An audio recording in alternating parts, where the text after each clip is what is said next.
আসসালামু আলাইকুম এভরিওয়ান, আশা করি সবাই ভালো আছেন। তো ভাইয়ের ছেলের বিয়ে শেষ, খাওয়া দাওয়া শেষ। তারপরে ভাইয়ের ছেলে আর বৌমাকে আবার ফিরতি নাইয়ে পাঠিয়ে দিলাম তার শ্বশুর বাড়ি, বাপের বাড়ি।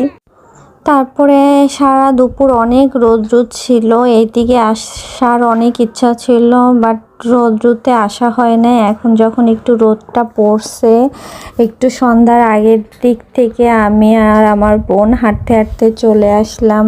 আসলে এই বাড়ির আশেপাশে এই খালের পাড় এইগুলা হাঁটতে হাঁটতে না অনেক মজা লাগে, অনেক শান্তি লাগে, মানে এত সুন্দর আবহাওয়া। তারপর দেখলাম আমার অন্য ভাইয়ের বউরা পুরান বাড়ি চলে যাচ্ছে, তো ডাক দিল, বললাম আমাদের ছাইরা একা একা বাড়ি যাও, তো বলতেছে চলো তোমরাও চলো। তারপরে তাদের সাথে একটু হাঁটতে হাঁটতে যাই।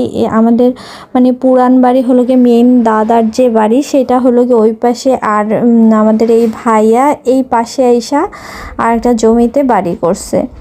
তো একটু পাশাপাশি একটুখানি হাঁটা লাগে। তো একদম ঘাস, ঠান্ডা, প্রচণ্ড গরম ছিল আজকে, যা বলার মতো না। মনে হয় এই দিন থেকেই গরম শুরু হয়েছে।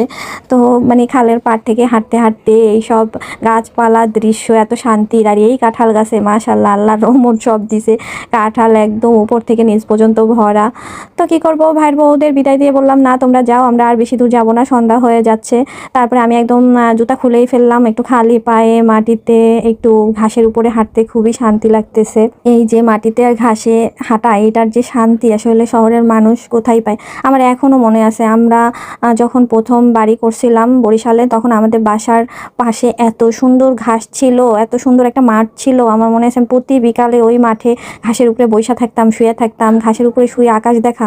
আমার এখন বর্তমানে অনেক শখ। আসলে মেয়ে মানুষ সব জায়গায় শুয়ে পড়া যায় না, তখন তো ছোট ছিলাম। এখন মনে হয় যে এমন একটা ঘাসের জায়গা পাইতাম যে আমি একটু শুয়ে থাকতাম, নিচে ঘাস আর উপরে আকাশ দেখতে পাইতাম, এমন একটা কোনো জায়গা সিচুয়েশন থাকতো যে আশেপাশে মানুষ আমাকে না দেখতো যে আমি শুয়ে আছি। দেখা যায় রাস্তাঘাটে অনেক জায়গা বা অনেক দূরে কোথাও পাওয়া যায়, বাট ওইখানে শুয়ে থাকলে মানুষ কি বলবে বলেন। তো এর জন্য আমার খুবই ইচ্ছা, আমার খুবই স্বপ্ন, এটা আমার স্বপ্ন যে কবে পূরণ হবে জানি না। হাত পা শরীর গরম হয়ে গেছে, মনে হচ্ছিল যে এই খালের পানিতে গোসল করি, বাট গোসল তো করতে পারতেছি না। কিন্তু পা ভিজায় রাখার পরে পুরা বডি ঠান্ডা হয়ে গেছে, এত সুন্দর একটা থেরাপি হয়ে গেছে যা বলার মতো না। মানে পানিতে মনে হয় সারা শরীরের ক্লান্তি দূর করে দিছে।